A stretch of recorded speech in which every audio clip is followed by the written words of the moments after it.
Wednesday, everyone. Or as the Cuomos call it, hump day. Too easy, I don't care. So how is CNN covering the Chris Cuomo scandal now? He was once their big star. But now, how do they feel? Honestly, I never liked that dude to begin with. His Hamptons parties this summer, not even that good. Yeah, the caviar was very subpar. I can't believe he made me stay in the guest house. I can't believe we had to play pool volleyball in a non-heated pool. I had to wash my own face. Wow.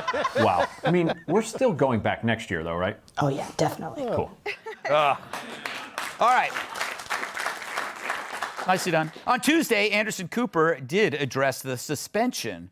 But look who was with him on set as he did it. Jeff Toobin, John Dean, appreciate it. Some news now about this network. It involves Chris Cuomo, the host of Cuomo Prime Time. That's awkward. Having Toobin there, as you discuss Chris, it's a weird message you're sending. That at CNN, you can't defend a prick, but it's all right to throttle one in public. Thank you, Emily. It also shows you how shallow the talent pool is at CNN. But I guess Anthony Weiner was busy. Weiner. Meanwhile, on his radio show, Chris Cuomo figured out who to blame. You can fight against the other party, and you can fight against the media, but only if you have your party. He had the Republicans hating him. The media never really liked him. So wait, the media never liked his brother. Are you sure about that? How would you contrast Cuomo and President Trump's handling of the crisis? Truth versus mendacity. My Governor Cuomo, I think, is one of the heroes on the front lines. Even lifelong Republicans tell me, they look at Cuomo and they're like, God, there's a leader. You see a spectacular political leader emerging from this in Andrew Cuomo. Carl, what was the most important message you heard from Governor Cuomo? Real leadership. Yeah, I guess the media never liked him. And what better way to show their dislike for someone than by awarding them an Emmy? Following that logic, I better start building a trophy case tonight, because they hate my guts. But as Chris is being dragged, we're missing the big picture. And I don't mean a photo of Brian Stelter's ass, astrology sign. Chris is in trouble for supporting his brother. So he's a terrible journalist, but a hell of a brother. But what's the media's excuse for doing the same thing? Hate him or not, Chris did what any family member would do and broke whatever journalistic laws CNN still observes in the process. Fire him, I guess. But if CNN fired everyone for violating basic journalism, their newsroom would be emptier than your medicine cabinet after Cat visits you. Anyway, if anything were to happen to a sibling or a child in your family, jerk or not, you'd probably do everything possible to help them out. Except maybe Jesse Waters' family. Kidnappers could mail them one of Jesse's fingers and they'd be like, he's got 9 more. But if I ever get busted for something and my sisters don't help me bury the bodies, they are out of the will. Their loss is Cars for Kids' gain. Seriously, what's the point of having relatives if they're gonna rat you out about the body under all that venison you have in the freezer? That's why Joe let Hunter run all those bribery schemes. That and the 10%. So I get Chris. But the media, they don't have that excuse. They anointed his brother the next president because they liked his press conferences. They're so easy to fool that Jussie Smollett wishes they were his jury. The media loved the governor, and they weren't related except by ideology. Yeah. Now the same people who say now that he should be fired were right there fawning over his brother as nursing home patients' bodies were stacking up like sandbags along a swollen riverbank. They cared more about Andy's sex life than investigating the nursing home calamity that was right in front of them. And it took sexual harassment to pique their curiosity. I get it. Sexual harassment is bad. If anyone's butt is getting slapped, it's my own, and I pay consenting adults dearly for that service. But it is interesting how the media prioritizes and how they happily disown the very people they had protected for so long when it suits them. But for a while, they were on Team Cuomo. Apparently, top aides had been working the press to convince them to support the governor. And they did. In one case, Cuomo aides reached out to schmooze a writer for The Atlantic, who then quickly wrote a piece entitled, "Of course Andrew Cuomo isn't going to resign." Well, that aged as well as Macaulay Culkin. Yeah. It's a little like you. I was going to say, that's insulting to me. Liz Smith, an advisor to Andrew Cuomo, revealed that she texted with MSNBC anchor Katie Tour during the scandal and claimed that the host repeated her spin on air. MSNBC, the same place that still employs a racist homophobe whose name rhymes with Joy Reid. But I guess if everyone goes after Chris, the creep doing the Louis Farrakhan impression every night sneaks under the radar. And then there's CNN itself. They've unloaded fake news like it was free government cheese. James Clapper gets caught lying to Congress about intelligence, then CNN hires him to analyze intelligence. Right. Their Russian collusion lie undermined every institution for years. Their attacks on police led to the defunding of cops, contributing to violence that destroyed cities. They covered Florida when their COVID numbers spike. Now that they're the lowest in America, they're quieter than Matt Lauer's work phone. They targeted Trumpers while coddling rioters. No wonder their ratings suck. If their numbers get any lower, they'll have trouble paying Nick Sandmann. And now they cover Chris as though they were on top of this all along. It was known that Chris Cuomo was talking to his brother, giving political advice. But in the newly released documents, you can see that Chris Cuomo is essentially working as an unpaid advisor, an aide, as if he is a staffer of the governor's, giving political advice, giving commentary, also working his own sources to try to find out more about what might be revealed about his brother. Nice work, Poppin' Fresh. He reports those facts as if they weren't pretending that the problem didn't exist for months. They hid this story until they could hide it no longer. And yeah, Chris Cuomo is a problem, but he's not the whole problem. You know, part of the tumor has been removed, but some of it is still there, and it's still growing, even as it expels one of its own. That's because the corporate press will do what's good for the corporate press. And when one of their own goes down, they're just happy that it's not them.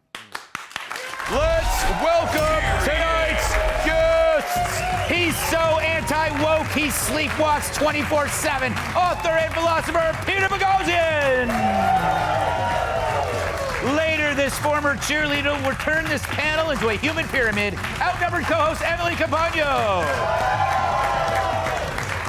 He's been behind more enemy lines than Jane Fonda. Former CIA operative and host of Black Files Declassified on Discovery Science Channel, Mike Baker. And she's like a raccoon, big eyes, active at night, and eats out of my trash can. Fox News contributor Kat Tiff. All right, I've heard from everybody about this, except for you, Peter, because this is the first time we've actually met. First time. Yes, I'm a big fan of yours. Thank you. And I hope you're a big fan of mine. Don't have to say it, but we understand. Does CNN have any credibility left at this point? It depends. It depends what you think. If the Cuomo should be held to any kind of journalistic integrity or journalistic standards, given that it's not really a journalistic outlet, it's a propaganda machine. Mm-hmm. So it is a little bit unfair to hold him to a different. Right, but it is though. Yes, it is unfair to hold him to a journalistic standard when the whole point is to propagandize. Right. But the other thing is, I do think we need to give credit for the fact that he was suspended. Yeah. And I think it's really important in these conversations to when someone's across an aisle, an ideological divide, you say if they do the right thing, you say they did the right thing. Right. And I think in this case, they did the right thing, and he is entitled to due process. And if he's done something illegal, then he should be given his day in court. All right, so the producers, we're going to need to edit that part out, where the part where Peter says they did the right thing. We're just going to put in some kind of, put in some kind of animal video. I think we have an animal video that we can just drop right in there, make sure that never happens. Oh, God. You're supposed to talk to these guests beforehand. Emily, how you doing? Good. Everything okay? Yeah. Oh, that's great. I'm so happy for you. And congratulations. I don't know. This felt like saying congratulations. Yeah. What do you think this is going? Is he? You're a lawyer, I think. Well, so I claim, as you say. Look, to me, this is a Ray Rice situation. CNN comes out when they suspend him indefinitely with a statement that says, we now understand the extent of his involvement per these documents with his brother. Really? Because meanwhile, back in May, Chris Cuomo said on air, he admitted that he broke the network's rules in advising his brother in public relations. This network had, I would say, pretty extreme transparency when in an op-ed, the executive producer talked about how she was groped by him him. The same action that his brother is being prosecuted for under his own laws here in New York State, forcible touching. He admitted so in an email to her, and yet the network looked the other way. So that kind of culpability, combined with his brother, that us as New York residents, we've already paid $9.5 million for his legal fees.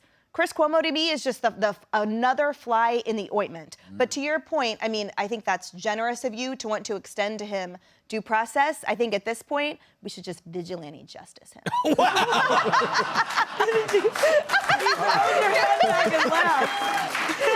him off the street. Wow.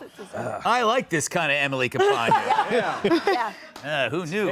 Yeah. She scares me, Mike. Yeah. You're looking great, by the way. Thank you very much. As are you. Yeah. Well, thank you. What are you doing later? It's been a while, Mike. Well, I swore it off, but sometimes I have to for come that back. butt slapping. But it's also, by the way, Emily, I played drums in an '80s cover band called Forcibly Touching. So I think Peter raises a really interesting point, not that stupid one about they did the right thing, but the other one where we're conflating the idea that journalism automatically equals objectivity. People have kind of forgotten that a lot of what they hear is legitimately just opinion pieces, right? But when you're talking about journalism objectivity, I don't think the 14 or 15 viewers that watched Chris Cuomo's show actually care about journalistic integrity. That doesn't play into sort of the hard liberal mindset, right? That's not what they're watching for. They're watching for red meat, right? Everybody goes to their particular network to have their assumptions met, and I will even say that sometimes it happens here.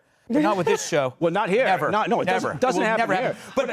But Peter's point, too, also, it's kind of interesting that CNN doesn't even bother to label what is commentary or what is fact. We do that. Right. Like, we know Tucker is commentary. We know that Bill Hemmer is news. We know that, but they don't even bother with it. Well, that's where the line's been blurred. People get confused. And I mean, look, I do think the end result of all this is I think Cuomo is coming back. I mean, people are comparing it to the Jeffrey Toobin case.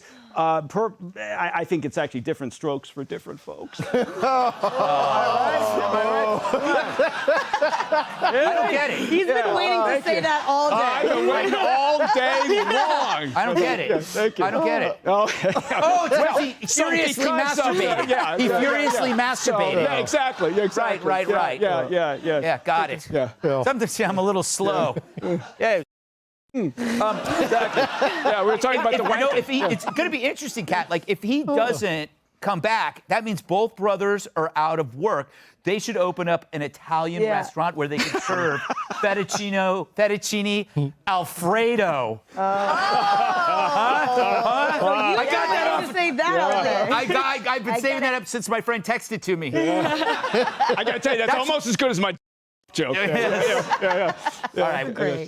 Kat, I don't know what to ask you at this point. It's okay. Answer the question that you would like me to ask. I mean, I don't look. There's been a lot about so. What about Cuomo's excuse? Family. Okay, he lied to the attorney general, didn't he? Yeah. I was talking about the journalism stuff, but he said to the attorney general, "I wasn't doing Oppo research." Then what is I've got a lead on the wedding girl? Yeah. What is that if not Oppo research? I just think that he's had so many scandals. I forgot about the forcible touching, and that shouldn't be something that I forgot about because that is a bad thing to do. Yes, and it's a bad thing to forget about. Yeah. I'm the problem. You are the problem. If he comes back, it's like herpes. I mean, I really hope he does. We're just rewarding these guys. Seriously. Can you imagine their Christmas dinner this year? Both of them out of work. They've been hanging out every night. Yeah. There's not enough ointment to take care of this problem. No, sir. Tell me about it. Anyway.